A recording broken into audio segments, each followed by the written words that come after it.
Welcome back. Joining me now in the kitchen is Captain Greg Heimos of the Rock Community Fire Protection District. Greg, welcome in. Well, thank you, Barb. Appreciate you having me here. Now, there's not a fire in our kitchen, but on a regular basis, we see that we have firefighters that are shopping in our stores, and we just thought it would be fun to find out what it is that they're cooking. So we invited them to send in some of their favorite recipes, and Greg is here to make his famous Firehouse Cheesy Meatloaf. So tell us a little about your recipe. Oh, this is a recipe my wife got from work, and this has become a family favorite. Matter of fact, my daughter wanted it for her birthday meal this year, so we made it for 26 people come over to the house. So oh my gosh! we're So you've made this meatloaf a lot more than one time, right? Oh yes, yes. Yeah, and the Firehouse is becoming, they like it commonly there.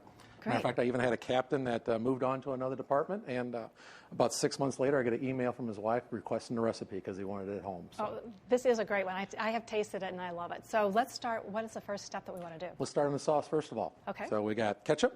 Yes. We'll add in some brown sugar. Dried mustard. And if you don't have any dried mustard at home, regular mustard out of the refrigerator works just fine. Okay. And some vinegar.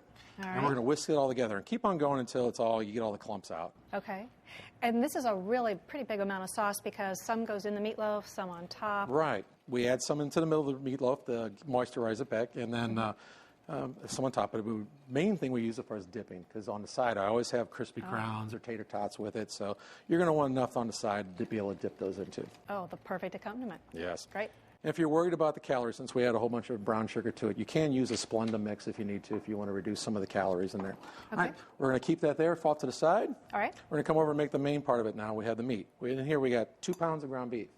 But if you want to make it a little better for you, healthier, like I was talking about, you can substitute 1 pound of ground turkey if you want to.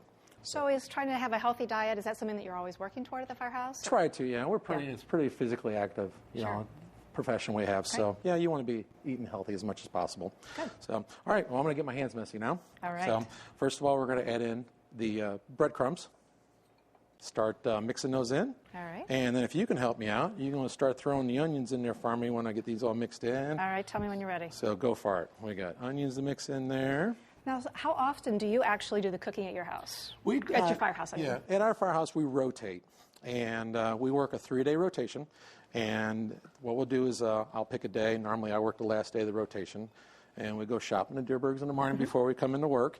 And we get everything we want to do. And it's our choice, the cook's choice, what they want to make for the day.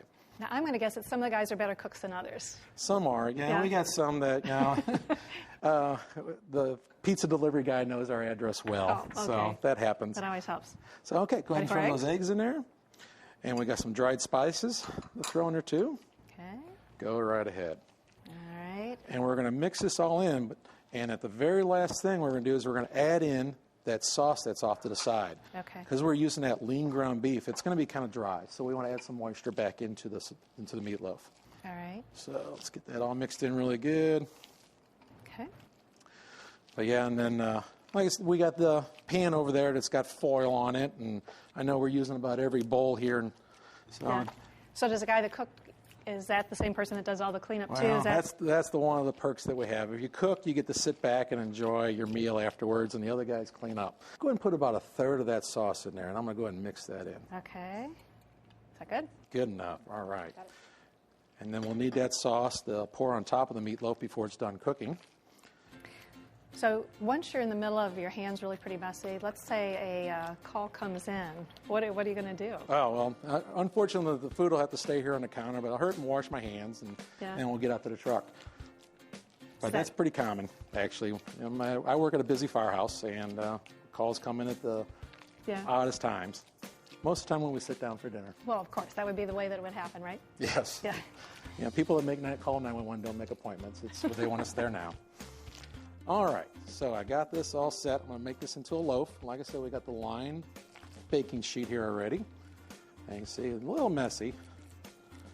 And we're going to put that on there. I'm going to form it as much as possible there. And then I'm going to take a second here and get my hands cleaned up. Now comes the best part. This is what turns this in from a regular meatloaf to a cheesy meatloaf. We're start poking holes into the meat and shoving these little cubes of cheese down the middle. What kind of cheese do you like to use? Velveeta cheese. It melts real good. Have experimented using cheddar and pepper jack cheese before, but everybody seems to like the Velveeta cheese. That's the #1. And you can put as much or as little as you want. Everybody that I always worked with likes more cheese. You never have too much cheese. I think that's true, yeah. So then when this is in the oven baking, if you get called out, just let it finish up while you're gone? Well, unfortunately, we don't know how long we're going to be. You know, it could be just a medical call, you know, really quickly to get back. It could be a fire. But our stoves and ovens all turn off automatically. Oh, really? As soon as the dispatch center dispatches us out, tone goes off, lights turn on, speaker opens up, you know, they tell us where we're going, and the stove will turn off. And all we got to do is walk over. If we remember, just pop the door a little bit so it doesn't stay too hot in there. Yeah. And hopefully we're not too long. We can come back and continue the cooking. And what if another call comes in while you guys are out then? What happens with that? Well, we have, if it's a long call we're going to be on, we have move-ups from other departments. Matter of fact, my son works for a neighboring department, and his truck was the one that did the move-ups to our house. So if he comes back and he sees the meatloaf sitting on the counter, I'm sure he always took a little sample of himself to make sure it was good still. But they just quality assurance, right? Exactly, sure. Yes. And every once in a while they play some practical jokes on us, too. Been known to put the TV on some sort of infomercial and hide the remote that we can't change the channel. So, okay, we're going to close up all this so the cheese doesn't bubble out. All right. This is going to go into the oven to bake, and some of this sauce is going to go over the top of it, right? Right. We're going to bake it for about 30 minutes at 350 degrees, and then we're going to go ahead and take the sauce and put a nice ribbon on the top of it, and then put it back in the oven for about 15 more minutes. Make sure it's all done. I'll pop this in the oven while you wash your hands. We have one that's just about finished, so I'll grab that one too. Your meatloaf looks absolutely delicious. Look at how shiny that glazed over the top, cheese poking through. Thanks, Barb. Can't wait to dig in and try it. Oh, yes. So we have some of the sauce left over. So we make some extra because we need that to dip the crispy crowns into. Okay. So we've already microwaved it. We get it a little bit warmer. Okay. And we're going to go ahead and set this at the table. We all eat together. So we eat as a family. Yeah. So the fire department is a family also. So I require that the guys all sit at the dinner table together just like my family at home does. Oh, that's really nice. Yeah. And we have that on the side. Great. Okay, well, let's cut some up for you. Cut some up so we can taste a little bit of it, yeah. Now, you'll find the recipe for Greg's Meatloaf in the Everybody Cooks magazine, and there's several other recipes in the Firefighter collection. There is a yo chilada. That's a kicked-up version of an enchilada that's really good. We have some carnitas. That's a pulled pork that makes one of the best soft tacos you'll ever try. There's a chili in the collection. It's a spicy chicken chili that's really flavorful, but not too hot. And how about some homemade cinnamon crepes with strawberries and whipped cream? That sounds real good. I gotta make that sometime. It's really good. All of these recipes are delicious. And a special thank you to everyone who answered our call for favorite recipes. Thanks very much. Now, Dierbergs has actually kind of an interesting connection with firefighters from the past. You may not know, but back in the 1940s, Bob Dierbergs' father was actually the first chief of the volunteer department in Creve Coeur. Didn't know that. Yeah, and the fire truck was actually housed in the basement of the Dierbergs store that's on Olive Street Road for several years. So fascinating. Yeah, really. The community helping out. That's absolutely right, yes.